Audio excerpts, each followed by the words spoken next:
Already know what this is. It's on the lock out.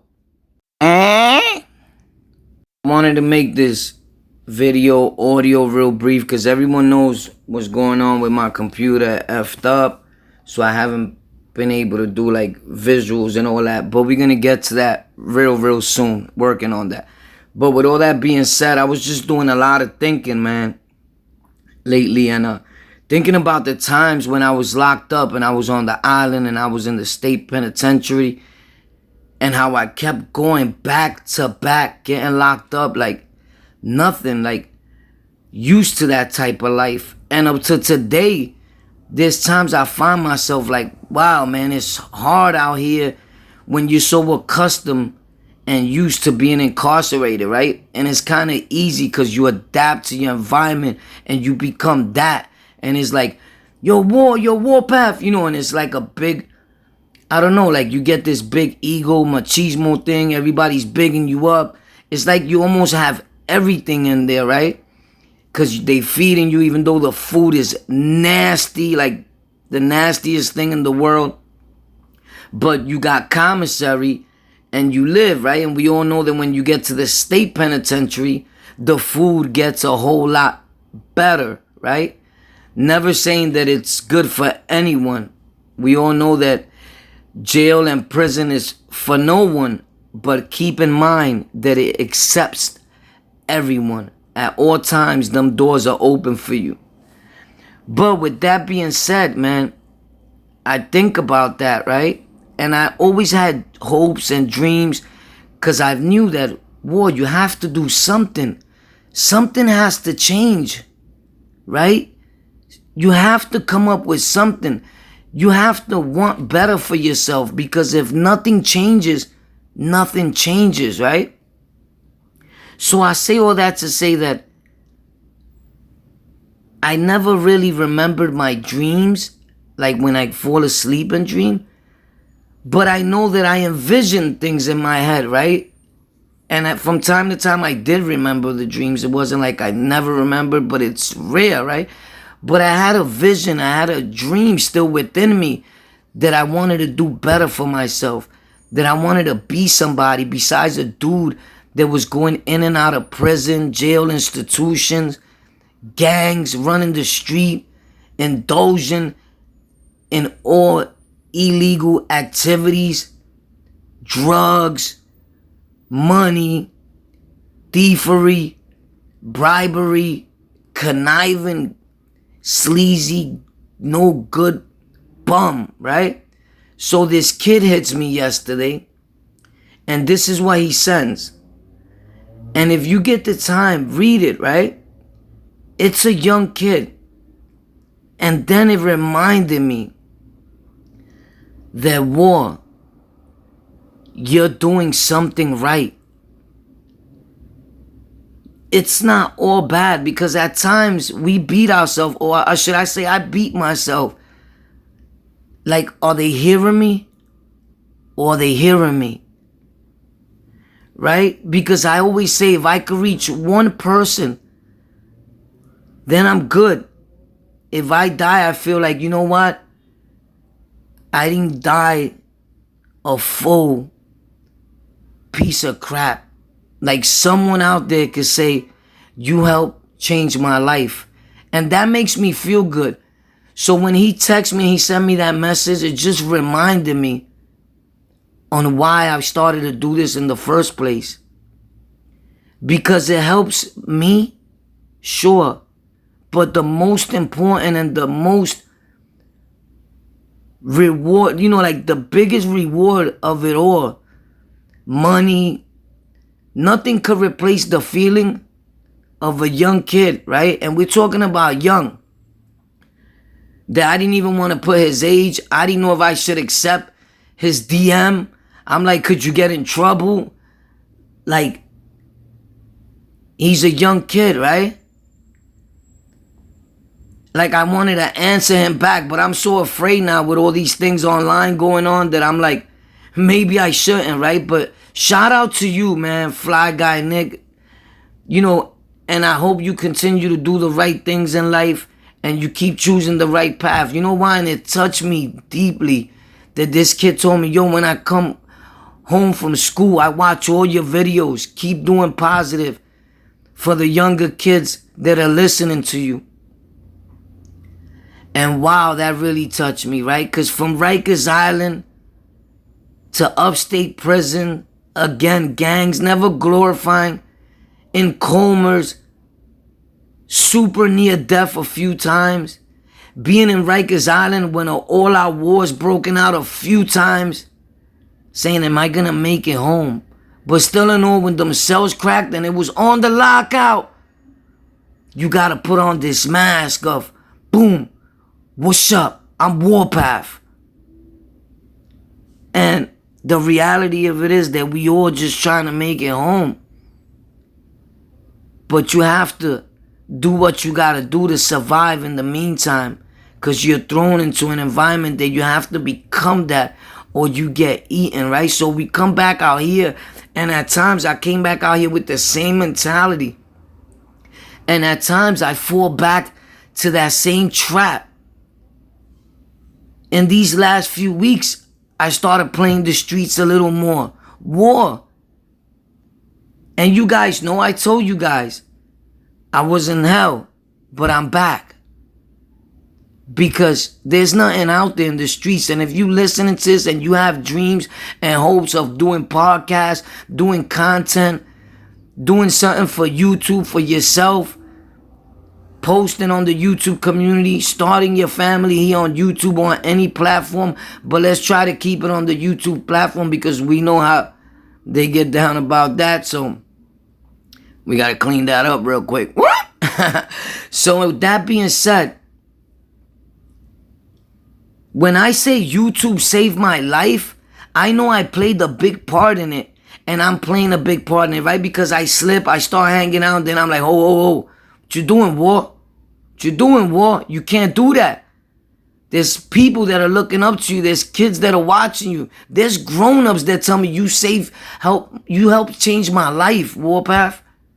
Warpath, I went into a hospital because of you. Warpath, I had this problem. Warpath, I took care of this because of you. Warpath, you inspired me to start a channel. Warpath, you inspired me to go on in life, that if you could do it, I could do it. And that's great, man. That's a great feeling. And whoever says it's not, they lying. I never thought that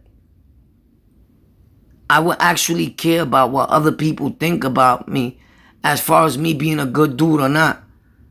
Because I was always such a no good, evil dude that whatever came in my way, I destroyed. But I learned from my mistakes. And I did something to become a better person, to have friends, because I didn't know how to have friends. Today, I try to focus on that. I no longer want to be in Rikers Island, wilding. Although at times, I know that life out here can get real hard.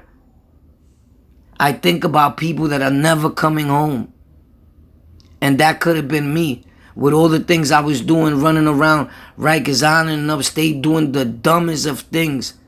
It's like, and whoever's been incarcerated, and if you've never been incarcerated, good for you. That don't make you a tough guy. I always say that. Being in jail, coming out, telling a story, going on shows, telling a story. And I'm not throwing shade on nobody. This is just so people could get the message. That don't make you a tough guy. If you've never been incarcerated, you're a tough guy. You're a better man than I am. And I wish I was you at times. I wish I've never went through some of the things I went through, because I've missed out on so much of my kids' life, so much of Alex's life. You know, people that needed me, so much of Christopher's life, so much people that really needed me in their life, and I wasn't there. And when I think about that, yeah, I feel bad. But I try to brush it off and say, okay, what are you going to do this week about it? What are you going to do today about it? What are you going to do to become a better you, War? Because we all still got things that we need to work on to change. I know I do.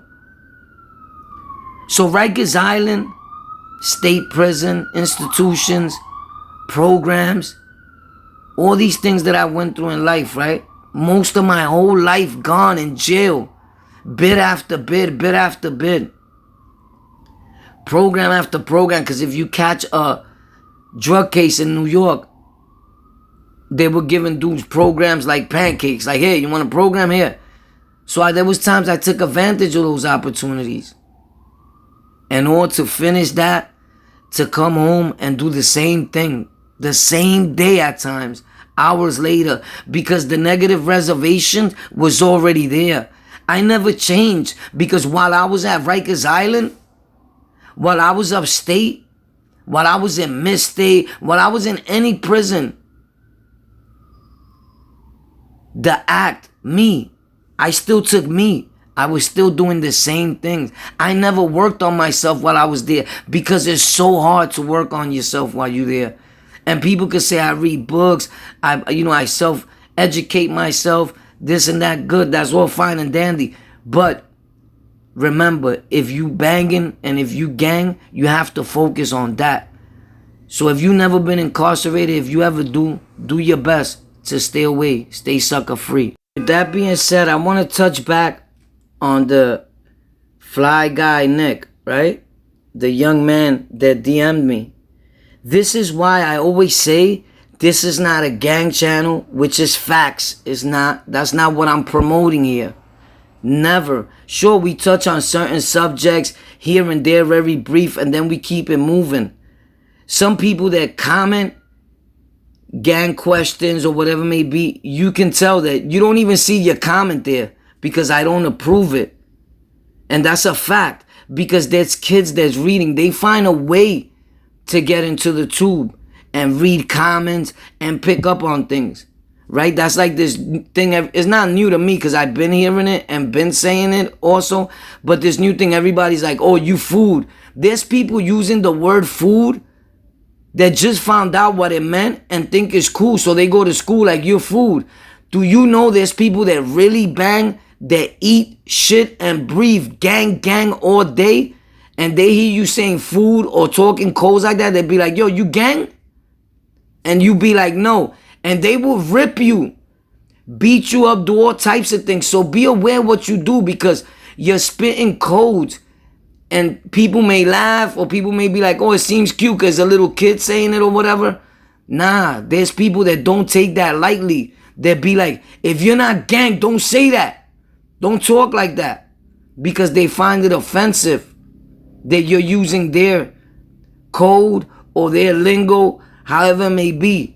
Be mindful of what you're doing. Be mindful of what we're spreading. With that being said, there is kids watching, there's kids listening. Remember, it's not that hard to grab a phone and all it says is hit the button to confirm that you're over 18. Boom. What kid don't know how to do that nowadays? And that just assured me that, war, you know what? You was right this whole time when I say there's kids listening. We got to talk different. We got to think different. We got to do different. Excuse me. With that being said, I love all you guys. Let's be mindful of what we spread. I'm not saying I'm Positive Pete. I still got a lot of things that Warpath is working on. But it's always people like Fly Guy Nick that could teach you something. Don't matter how young a person is, you can learn something from everyone. And he opened my eyes just with that little message. Just a reminder like, yo, War, wake up. You may be slipping a little something, buddy. And there's kids watching. There's kids that need you. There's people that look up to you. Even though we on the right path, it's just a good reminder. A pull-up. Even if you thought of slipping. Even if you thought of getting gang. And going all out online, because everybody could do that. I could do that. I could talk crazy all day on here. But that's my decision. That's for me to do, right? And I didn't work this hard to lose it, because I'm promoting something that they don't want here. Like, you could get away with it today. You could get away with it tomorrow. But at any given time, they could just shut it off on you. I love all you guys. This is On The Lockout. My name is Warpath. Lockout Gang!